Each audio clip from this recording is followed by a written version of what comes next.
ప్రోగ్రామ్ను ఆర్గనైజ్ చేసిన క్రీడా క్రీడా కళా విజ్ఞాన వేదిక వారికి ఫస్ట్ కృతజ్ఞత తెలియజేస్తూ, జాలవలదు నోరు జాగ్రత్త జాగ్రత్త, శబ్దములకు గొప్ప శక్తి కలదు.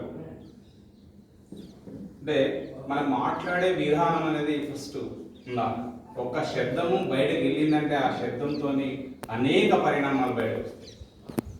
నువ్వు మంచి మాట్లాడితే మంచి బయటకు వస్తుంది, చెడు మాట్లాడితే చెడు బయటకు వస్తుంది. అంటే మనం మాట్లాడే విధానం మన వ్యక్తిత్వాన్ని తెలియజేస్తుంది.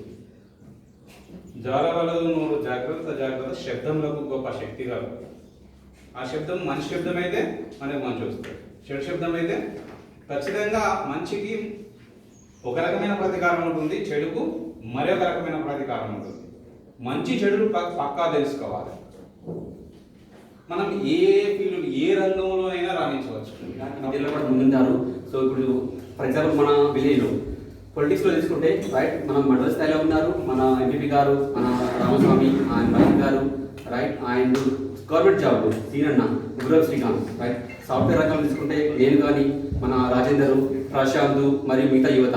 అలాగే కళల్లో కమ్లీ, అనిల్ కంటే, ఇలా చాలా రంగంలో చాలా వ్యక్తులు హై లెవెల్లో ఉన్నారు. మీరు మీకు నచ్చిన రంగాన్ని ఎంచుకొని వాళ్ళ దగ్గర యూ టేక్ సజెషన్స్. అంటే you should not stop here. మీ ఏం ఎలా ఉండాలంటే you aim for stars so that you can reach moon. అలా ఉండాలి ఎప్పుడైనా. సో మీరు సివిల్స్ ఏం చేస్తే లైక్ నెక్స్ట్ ముందుకి ఆ ముందు గోల్కి రీచ్ అవుతారు. సో గోల్ ఏంటి? Goal is like cheap right. So you have to aim high. ఎలా ఉండాలంటే మన లైఫ్లో మనకు ఒక ఇంపాక్ట్ ఉండాలి. మన పేరు చెప్తే మిగతా వాళ్ళు okay this person is this, ఒక ఇంపాక్ట్ క్రియేట్ చేయాలి right. So yeah only message. So లైఫ్లో ముందుకెళ్ళినప్పుడు మనకు చాలా ఇబ్బందులు అవుతాయి. సో నేను లేదనుకోవడం కాదు, నేను కూడా విజ్ఞాన కళావేదికలో సభ్యుడిని. కాబట్టి అందరము విజ్ఞాన కళావేదిక సభ్యులమే. కాబట్టి ఈ రోజు నుంచి కూడా మన సంస్థ తరఫున మనం ఏం చేస్తాం అనేది ప్రతి ఒక్కరు కూడా కృషి చేయడం జరుగుతుంది.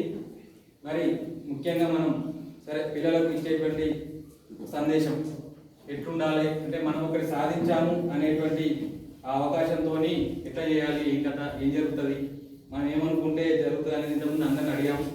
మీ యొక్క గోల్ అనేది ఇంతకుముందు జలంధర్ చెప్పినట్టు ఫస్ట్ గోల్ అనేది ఏర్పరచుకున్నాక దాని ప్లాట్ఫామ్ అది ఎట్లా, దాని మార్గం ఎట్లా అనేది కూడా నిర్ణయించుకోవచ్చు. ఆ నిర్ణయించుకునే క్రమంలో ఏం అడ్డుపడతాయి, మనకి ఎలాంటి ఎదురుపడతాయి ఆర్థికంగా కానీ. ఉద్యోగాలు ఎక్కడెక్కడో చేసుకుంటున్నాం. ఏదేమైనా ఎక్కడికైనా కానీ ఒక పండుగ వస్తుంది, ఆ దసరా పండుగ. దసరా బతుకమ్మ పండుగ మాత్రం ఎంత దూరమైనా ఎక్కడ సెటిల్ అయినా కానీ మా పల్లెకి రావాలి, మా ఊరికి రావాలి అందరికీ ఉంటుంది. ఎంత రిస్క్ అయినా వస్తారు, వచ్చి ఇక్కడ ఉంటారు. ఆ దండు పెట్టుకున్న టైంలో మామూలుగా వస్తారు, వెళ్ళిపోతారు. కాకపోతే ఎవరు క్లోజ్ అయిన వాళ్ళు వాళ్ళ సహాయక భాగాలు పెట్టుకుంటారు. సో అట్లా ఆ క్లోజ్నెస్తోని ఒకరికొకరు పరిచయం పెరగాలని ఒక వేదిక ఏర్పాటు చేసి ఈ ప్రోగ్రామ్ పెట్టడం జరిగింది.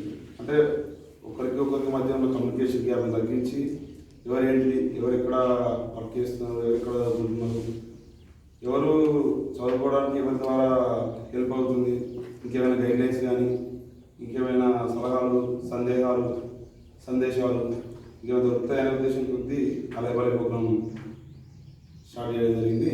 అయితే లాస్ట్ టైం జరిగింది కాబట్టి సేమ్ అట్లనే ఇప్పుడు కూడా కంటిన్యూ చేద్దామని, అట్లనే ప్రతి ఇయర్ కూడా కంటిన్యూ చేస్తే ఇంకా మెయిన్ అంటే నెక్స్ట్ జనరేషన్, శ్రీరామ జనరేషన్, మా జనరేషన్, మాకన్నా ముందు రమేష్ ఉన్నది, అన్న ఉన్నది, అట్లా అందరికి మధ్య నాకంటే చిన్న ఉన్నారు చాలామంది.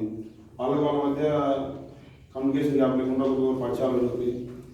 ఇప్పుడు ఎవరైనా హెల్ప్ కావాలన్నా నా దగ్గర కొంచెం మోమాటం ఉంటుంది.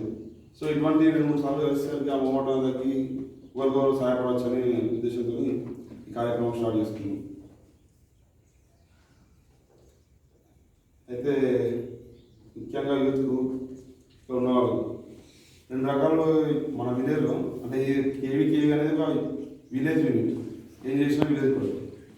అది ఏ పరమైన కానీ, అభివృద్ధి పరంగా కానీ, గుణాత్మక మార్పులు కానీ. అభివృద్ధి పరంగా అంటే వాళ్ళు చేసుకుంటారు ప్రజాప్రతినిధులు, ఈ ఊరికి సంబంధించిన భవనాలు, రోడ్లు. కానీ గుణాత్మక మార్పు అనేది వాళ్ళ చేతుల్లో లేదు, అది మన దగ్గర ఉంటుంది. అంటే మన ద్వారా ఇంకొకరు ఎంతోమంది ఇన్స్పైర్ అవుతున్నారు, వారి నుంచి ఇంకెంతమంది ఇన్స్పైర్ అవుతున్నారు.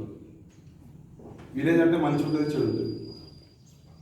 సపోజ్ దసరా పండుగ జరిగితే కొంచెం మంది పిల్లలు మంచిగా అంటే ఏం చేసినా కానీ కొంచెం ఎటువంటి ఇబ్బంది పడకుండా పెద్దల్ని గౌరవించుకుంటా జంప్ పెట్టుకుంటా గౌరవం వేసుకుంటారు. ఇంకొంచెం మంది పొద్దున్నే 11, 12 స్టార్ట్ అయిందంటే బండ్లు మంద స్పీడ్ పోవడం, వేగం పెంచడం, ఆ రోజు హీరో మేమే అనుకోవడం, జంపి కత్తి తాకితే మేమేదో సాధించినట్టు ఫీల్ అవ్వడం, ఆ రోజంతా గొడవ పెట్టుకోవడం, అటువంటి యూత్.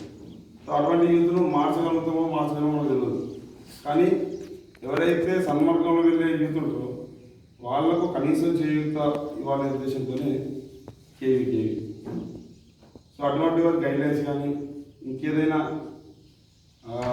ఎకనామికల్ కానీ కేవీ అంటే దానికి ఏమో లేదు, జస్ట్ చేయూత ఎవరికైనా హెల్ప్ చేయడం అంటే. దీని వెనుక దీనికి సభ్యులు అంటూ ఇంక ఎటువంటిది లేదు. ఈ ఊరే దీనికి సభ్యులు, ప్రతి ఒక్కరు సభ్యులే. ఇప్పుడు ఆపద వచ్చింది సభ బన్నీ వేయండు, బన్నీ ఆ రోజు అటు పోవాలన్నప్పుడు చాలామంది చెప్పలేదు. నీకు రవీంద్రుడు అతని ప్రాబ్లం అతను ఒక్కడు తీర్చుకోలేకపోయింది. అతనికి పెద్ద ప్రాబ్లం అది. కనీసం 20 లక్షల వరకు ఖర్చు అయింది అనుకుంటా. ఆ ప్రాబ్లాన్ని అతను కాదు మనం ఎవరు ఫేస్ చేయలేము ఒక్కరం అయితే. తలా చేస్తే ఐకమత్యంతో ముందుకు పోతే ఎంత ప్రాబ్లం సులభం అవుతుందని మన గ్రామమే ఆదర్శంగా అందరికీ నిరూపించి చూపిస్తుంది. సో ఇటువంటి ప్రయత్నాలు ఇంకా ఈ విలేజ్లో ఎటువంటి అయినా వీళ్ళు ప్రజాప్రతినిధులు వీళ్ళకి కూడా ఉంటుంది పార్టీ అని అదని అలా కాకుండా మనం అందరం ప్రజాప్రతినిధులతో పాటు యూత్ అన్ని పార్టీ వాళ్ళు కలిసి ఏదైనా మన విలేజ్లో ఎవరికైనా అవసరమైన అది ఎటువంటి పరమైన ఎడ్యుకేషన్ కానీ ఇంకేదైనా పరంగా కానీ ఆర్థికంగా కానీ ఇంకొకరు హెల్ప్ చేసుకుంటే ఎంత సమస్య అయినా చిన్నదవుతుందని మన ఒపీనియన్. అంటే ఒకరు అంటే ఒకరికి మాట్లాడటం లేదు. ఒక సంస్థ ఉంటే ఆ సంస్థ వెనుక చాలా మంది ఉంటుంది కాబట్టి తద్వారా ఎన్నో సేవా కార్యక్రమాలు చేయొచ్చని నా ఉద్దేశం. అయితే ఇప్పుడు 1 year అయిపోతుంది స్టార్ట్ అయ్యి. తర్వాత ఇక్కడ నుంచి చాలా పిల్లలకు ఏమైనా రన్నింగ్ కానీ ఇంకా స్పోర్ట్స్ కానీ నాకంటే కొంచెం ఎడ్యుకేషన్ డిపార్ట్మెంట్ సైడ్ కొంచెం అవేర్నెస్ ఉంది. స్పోర్ట్స్ అంటే ఇంకో పర్సన్, ఆర్ట్స్ అంటే మీలాంటి వాళ్ళు. ఆర్ట్స్ కళల పరంగా ఎట్లా ప్రోత్సహించాలి, ఎడ్యుకేషన్ అంటే తెలుసు వాళ్ళు కాంపిటేటివ్ ఫీల్డ్లో ఇట్లా చదివితే ఇట్లా ఇట్లా అని చెప్పచ్చు. ఈ బుక్స్ చదవండి అని, ఈ రంగం బెటర్, ఇటు వెళ్తే బెటర్.